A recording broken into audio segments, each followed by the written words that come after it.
Donald Trump fue hallado culpable de abuso sexual y difamación contra la escritora E. Jean Carroll. Sin embargo, fue absuelto del cargo de violación. Con esta noticia comenzamos el informativo en Deutsche Welle.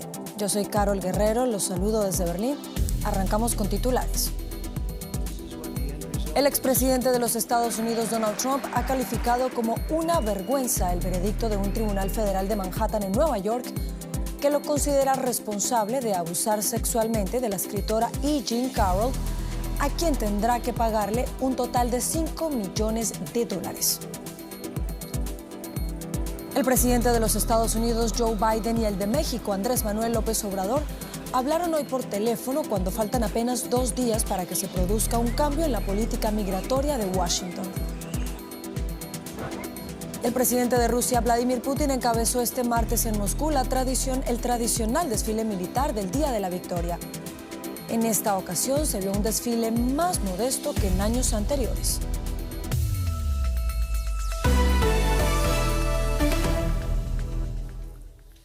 El expresidente de los Estados Unidos, Donald Trump, fue hallado culpable de abuso sexual y difamación, pero no de violación, el cargo más grave del que fue acusado por la escritora E. Jean Carroll. Este es el veredicto que alcanzó en tiempo récord el jurado neoyorquino, que trató su caso este martes en un juicio civil. Carroll acusaba a Trump de haberla violado en el probador de un centro comercial de Nueva York a mediados de los años 90 y también de difamarla cuando ella se decidió a hacer pública su denuncia en un libro que editó en el año 2019. Trump ha calificado de vergüenza la sentencia, pero tendrá que resarcir a la víctima con $5 millones.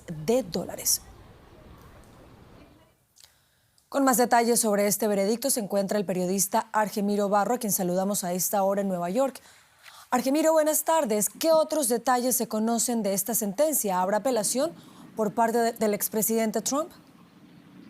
Hola, buenas tardes. El expresidente ya ha dicho en Fox News y también sus abogados que va a haber una apelación. Recordemos que tiene un equipo legal muy completo, muy ampliado. Donald Trump está metido en 4 procesos distintos y que tiene experiencia en alargar este tipo de casos. El jurado ha alcanzado este veredicto por unanimidad. Son 9 personas que lo han decidido hoy, poco después de las 3 de la tarde en Nueva York, después de escuchar el muy detallado testimonio de la víctima, la escritora E. Jean Carroll, que ha aprovechado una ley aprobada en Nueva York en 2022, en la estela del movimiento feminista Me Too, que le ha permitido reflotar estas acusaciones. Es la primera vez que a Donald Trump se le condena oficialmente por unos cargos parecidos, a pesar de que en las últimas décadas un total de una docena de mujeres habían acusado al magnate republicano de cuestiones parecidas. Recordemos que además de expresidente, Donald Trump es candidato o precandidato a la presidencia en 2024. Mañana comparecerá en la CNN, seguramente que responderá a preguntas relacionadas con este caso.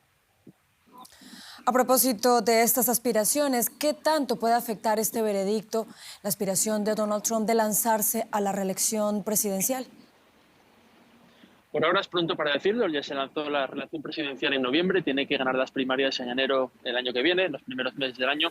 Pero lo cierto es que si miramos a nuestra experiencia, la experiencia política de Donald Trump, es cierto que los escándalos no solamente no le suelen perjudicar, sino que los refuerzan. Es un político muy poco convencional. Diría que hay 2 razones. La primera es que él retrata estos juicios, estos procesos judiciales, como una persecución, una caza de brujas contra él, el rebelde que siempre va contra el sistema. Y segundo, que es una persona que lleva 30, 40 años envuelta literalmente en miles de escándalos. Son parte de su persona, un personaje no solamente político, sino un personaje televisivo.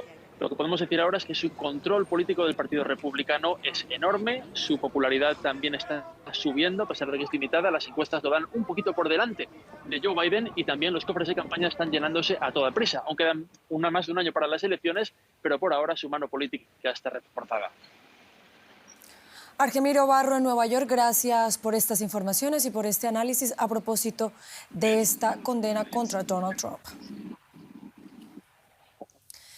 Y Estados Unidos, nos quedamos en los Estados Unidos porque ese país ultima los preparativos para la llegada de miles de migrantes a partir del viernes, una vez que expire su polémico Título 42.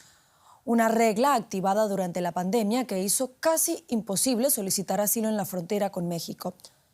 Precisamente en el tapón del Darién, en la frontera entre Colombia y Panamá, el flujo de migrantes procedentes en su mayoría de Venezuela y Haití ha aumentado en un año, alcanzando cifras récord. Una tras otra, estas barcas de madera repletas de migrantes llegan por el río Turquesa hasta Panamá. Solo en este remoto puesto de Bajo Chiquito, en la frontera natural entre la selva del Darién y Colombia, las autoridades registraron cerca de 2.000 desplazados procedentes, en su mayoría de Venezuela, Haití y Ecuador. La mayoría busca alcanzar una meta: Estados Unidos. Ay, el agobio fue quedarnos sin comida. Fue ir los niños llorando que tenían hambre. El perro se me enfermó, las paticas ya no daban, como pesa mucho no lo podíamos cargar y no lo iba a dejar botado. No lo iba a dejar botado porque si ya yo me lo traje ya él tenía que llegar conmigo. El hambre, el cansancio, es algo que, vuelvo y te repito, el saber cómo llegué solamente lo sabe Dios. En su camino a estos migrantes todavía les quedan más de 6 países por atravesar.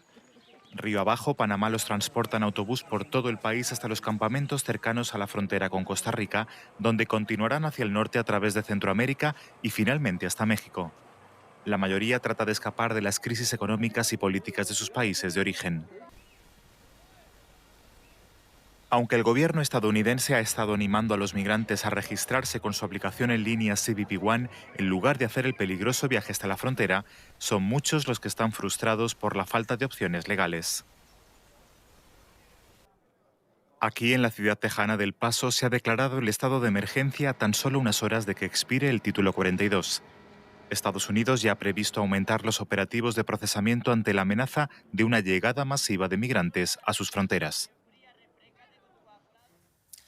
Y vamos a Ecuador porque el opositor Congreso de ese país resolvió este martes enjuiciar políticamente al presidente Guillermo Lasso por presunta corrupción, con 88 votos a favor de los 116 asambleístas presentes. Se trata del segundo intento por destituir al mandatario en un año. La oposición acusa al mandatario de derecha de un supuesto delito de malversación en un contrato para el transporte de crudo. La defensa de Lasso sostiene que los contratos fueron firmados bajo la presidencia de Lenín Moreno. El juicio político fue promovido tras la derrota sufrida por el oficialismo en el referéndum planteado para hacer reformas en la Constitución. El periodista, activista y exdiputado brasileño David Miranda ha muerto este martes tras luchar varios meses contra varias infecciones. Murió un día antes de cumplir 38 años. Su esposo, el estadounidense Glenn Greenwald, ha dado a conocer la noticia. Ambos ayudaron a Edward Snowden a filtrar los documentos de inteligencia de Estados Unidos en 2013 que revelaron amplios programas de vigilancia de la Agencia de Seguridad Nacional de Estados Unidos, la NSA. En Brasil, David Miranda fue el primer hombre abiertamente gay en ser elegido al Consejo Municipal de Río de Janeiro en 2016 y se convirtió en diputado federal en 2019. El presidente de Brasil, Luis Ignacio Lula da Silva, ha alabado su trayectoria en las redes y ha expresado sus condolencias. Ya nos acompaña Juliana González, lo que quiere decir que pasamos a la información económica para arrancar en los Estados Unidos, Juliana. Así es, Carol, porque vamos a hablar de una reunión muy esperada y tiene que ver con ese techo de la deuda y la reunión del presidente Joe Biden con los líderes republicanos para tratar de evitar el impago de la deuda del país. Termina en la Casa Blanca sin novedades, pero con la promesa de una nueva reunión este viernes. El presidente Joe Biden había invitado al líder de la Cámara de Representantes, Kevin McCarthy, para destrabar las arduas negociaciones en el legislativo con el fin de que le permitan al gobierno emitir nuevos bonos de deuda, para lo que necesita ese voto de los republicanos. Ahora mismo Estados Unidos está a menos de un mes para que el gobierno se quede sin dinero para pagar las deudas, situación que obligaría al gobierno de Biden a declarar la suspensión de pagos. Un hecho sin precedentes en la mayor economía del mundo. ¿Y qué pasó en esta reunión? Vamos a revisar los detalles de lo que se conoció de este encuentro y las pretensiones del Partido Republicano, al cual Biden ya ha recordado en el pasado que ya habían aprobado 3 veces antes celebrar el techo de la deuda al gobierno de su antecesor. Y nosotros hablamos con nuestra analista Ana Nieto sobre esta espinosa reunión. Ana, qué gusto saludarte. ¿Qué ha pasado en este encuentro? Pues que no ha habido consenso a la hora de elevar el techo de la actual deuda, que es de 31,4 billones con B de dólares. Al final de la reunión, que ha durado poco más de una hora, el líder de la mayoría republicana en la Cámara de Representantes, Kevin McCarthy, ha arremetido contra el presidente Biden por no haber abierto las vías de negociación antes, como según ha dicho, y no ahora, cuando quedan apenas 2 semanas, según ha dicho él mismo, para llegar al límite de la deuda. McCarthy ha dicho que la Cámara que lidera, de hecho, ya ha aprobado el aumento del techo de la deuda. Eso sí, lo ha hecho con unas contraprestaciones, que son recortes presupuestarios muy fuertes. El Gobierno dice que esto no es negociable porque la deuda se trata de gastos que ya han sido aprobados y que la negociación de estos recortes tiene que venir en una negociación, pero presupuestaria, que lo contrario es mantener a la deuda como rehén. El líder de la minoría republicana en el Senado, Mitch McConnell, que se ha mantenido bastante al margen de las negociaciones hasta ahora, ha dicho en varias ocasiones que Estados Unidos no va a no pagar sus deudas, que no va a suspender pagos, pero también ha dicho que las elecciones tienen consecuencias y que Biden tiene que negociar con McCarthy. El miércoles Biden hablará en un discurso que tiene previsto pronunciar en el estado de Nueva York. Ana, ¿y qué significa la propuesta aprobada por la mayoría republicana en la Cámara de Representantes que mencionabas? Pues esta propuesta aprobada por los republicanos contempla una subida del techo de la deuda que duraría apenas un año y a cambio se congela el gasto del presupuesto a niveles del año 2022 y durante los próximos 10 años, lo que equivale prácticamente a un recorte presupuestario del 14%. Se eliminaría muy buena parte de las legislaciones que ha puesto en marcha Biden y se recortaría muchísimo el gasto. Se quiere recortar el déficit en 4,8 billones, algo que podría asegurar inmediatamente una recesión y una duplicación del desempleo.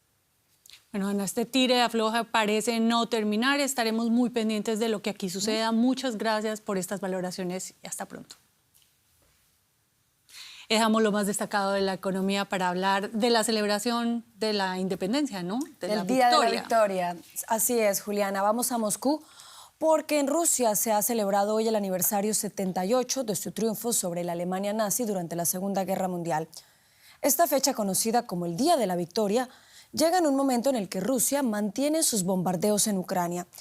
La semana pasada, un aparente ataque con drones contra el Kremlin ha aumentado el nerviosismo entre la población. El Día de la Victoria en Moscú. Todo un despliegue coreográfico de pompa y boato. Este año, con mayor protagonismo, Vladimir Putin pretende que sea una llamada nacional a las armas. El mandatario ruso volvió a criticar a Occidente, afirmando que Rusia es la víctima. Hoy la civilización se encuentra de nuevo en un decisivo punto de inflexión. Se ha desatado una verdadera guerra contra nuestra madre patria. Rechazamos el terrorismo internacional. Protegeremos a los residentes del Donbass y garantizaremos nuestra seguridad. Al parecer, esta es la versión reducida. Es un esfuerzo por gestionar la creciente preocupación ciudadana tras una serie de atentados en suelo ruso. Putin apeló al patriotismo de sus soldados que luchan en Ucrania, y todo bajo la atenta mirada de cerca de 500 de ellos. De ustedes depende hoy la seguridad del país. De ustedes depende el futuro de nuestro Estado y de nuestro pueblo. Cumplen con honor el deber militar. Luchan por Rusia. Pero bajo la apariencia de grandiosidad, la frustrada invasión rusa de Ucrania ha hecho que muchos se pregunten si desfiles como este son un festival de armamento para tapar las grietas de sus fuerzas armadas.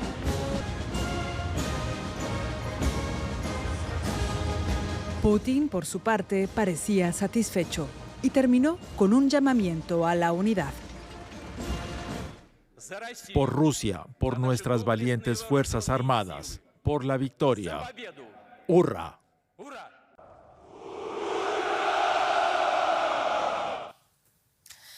Y hablamos ahora de la guerra en Ucrania directamente porque el periodista Aman Soldan murió este martes en un bombardeo cerca de la asediada ciudad ucraniana de Bakhmut.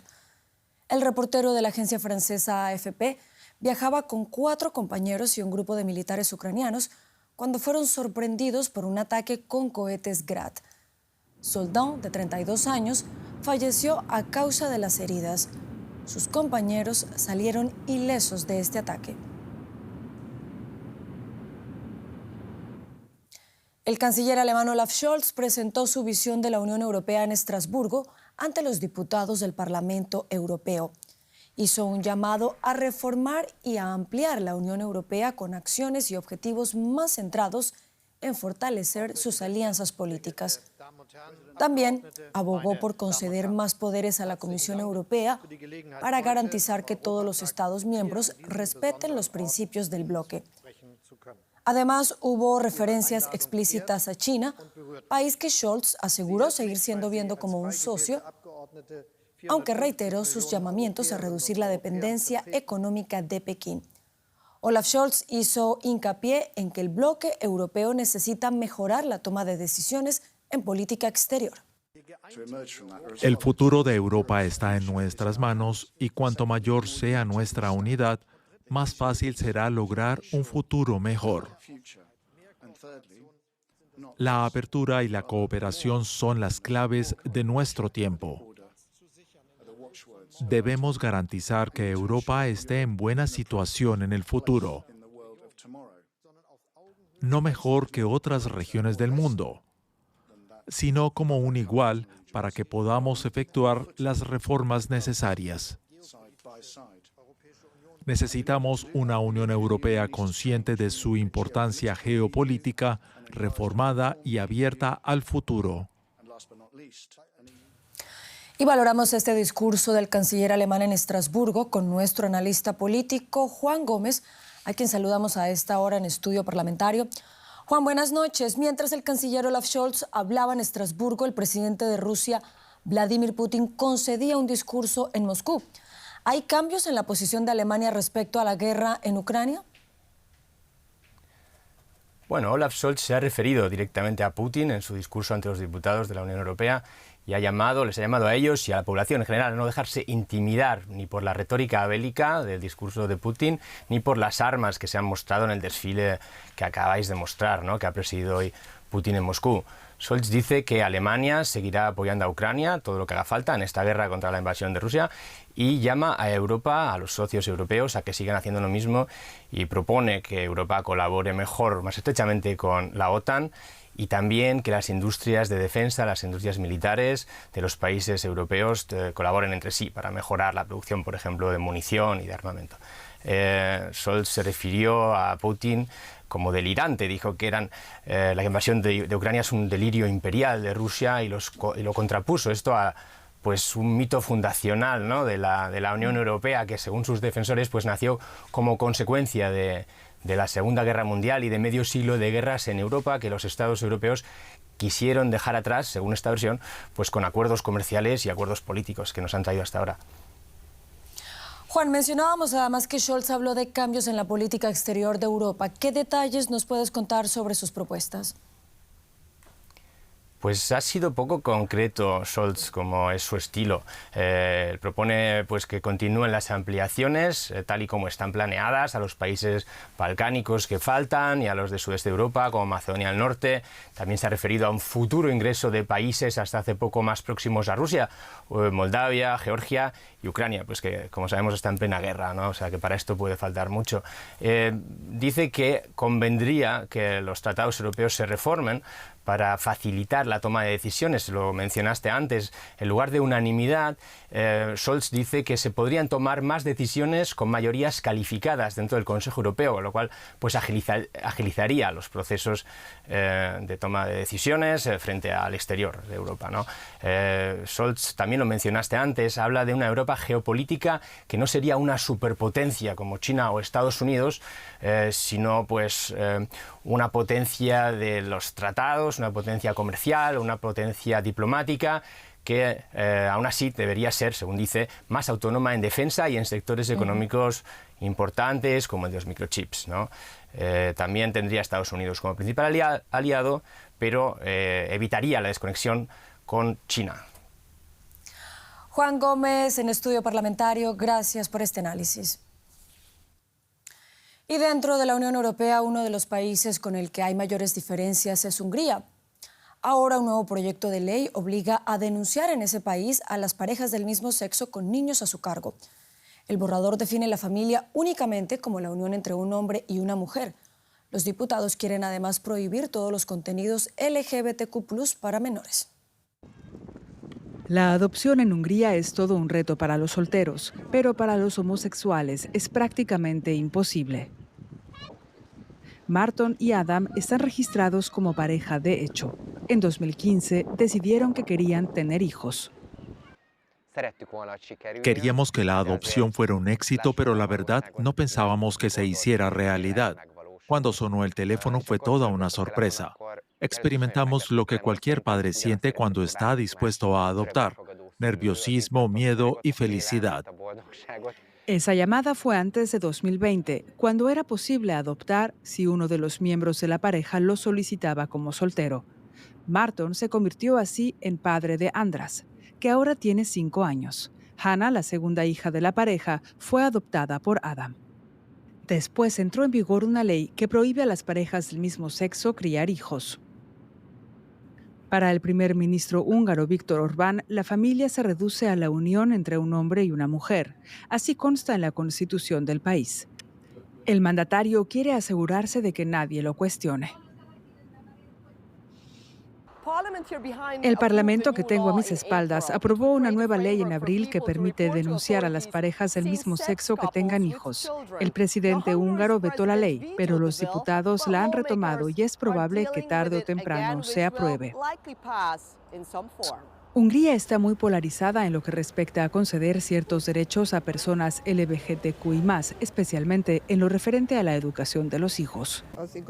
Las familias homoparentales no pueden sustituir a una familia de verdad. Una mamá es una mamá, un papá. Solo una madre puede dar amor maternal. Desde una perspectiva social no está bien que nos denunciemos unos a otros, sobre todo por algo que no deja de ser un asunto privado.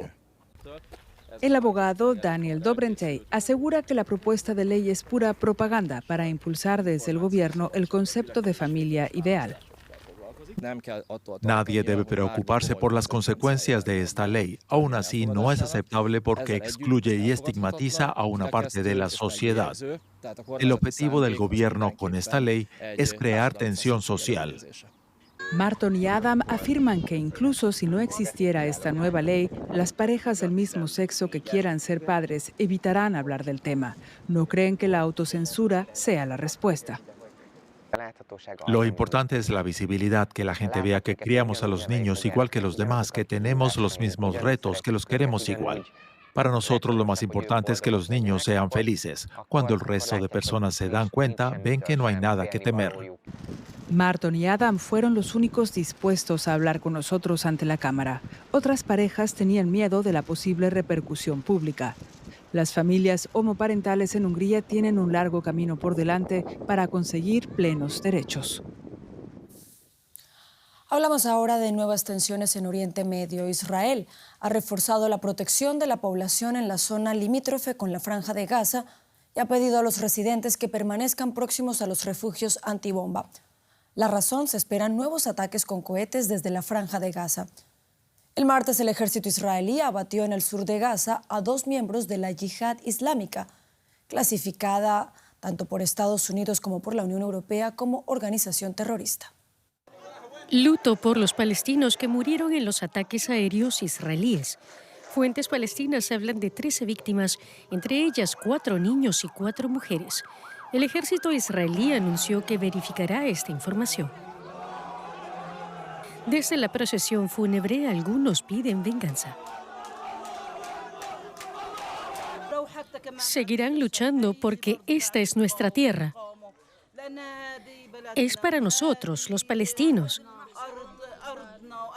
Habrá justicia para la gente que tiene derecho a esta tierra. Somos los legítimos propietarios y esperamos vencer. 3 altos cargos del grupo militante palestino Yihad Islámica murieron en la operación militar, según el ejército israelí muestran estas imágenes. eran el objetivo del ataque. La Yihad Islámica está clasificada como organización terrorista por la Unión Europea. Israel dice que inició la operación Escudo y Flecha en respuesta a los recientes bombardeos con proyectiles y granadas de mortero desde la Franja de Gaza, donde gobierna la organización islámica Hamas, otra organización catalogada como terrorista por la Unión Europea. Estamos preparados para cualquier situación, para cualquier acontecimiento que pueda producirse. Es demasiado pronto para saber qué ocurrirá. Hemos cerrado los pasos fronterizos de Kerem Shalom y Erez. Hamas controla Gaza, pero esta ha sido una operación dirigida contra quienes desestabilizan la región, la Yihad Islámica Palestina. A principios de mayo, combatientes palestinos volvieron a atacar Israel con cohetes desde la Franja de Gaza, causando varios heridos. Previamente, un alto cargo de la Yihad Islámica, preso en Israel, había muerto luego de una huelga de hambre. Y despedimos con fútbol porque Jorge Messi, padre del astro argentino Lionel Messi, salió al paso de la información publicada por la agencia de noticias AFP, que aseguraba que el actual jugador del Paris Saint-Germain tendría un acuerdo para jugar a partir del próximo año con el club Al Hilal de Arabia Saudita. Según el padre del delantero de 35 años, no hay acuerdo con ningún equipo para el año que viene. Messi ha estado recientemente en el ojo del huracán tras ser suspendido por el club de la capital francesa, luego de haber efectuado un viaje no autorizado a territorio saudita. De firmar contrato en ese país, seguiría los pasos del portugués Cristiano Ronaldo. Según informes de prensa, el jugador argentino entraría en el club Al Hilal ganando $400 millones anuales, el doble de lo que gana Ronaldo en otro equipo saudita. Y con esto llegamos al final del informativo. Sigan conectados a Deutsche Welle. Yo los espero en menos de una hora con más noticias. Sigan con nosotros.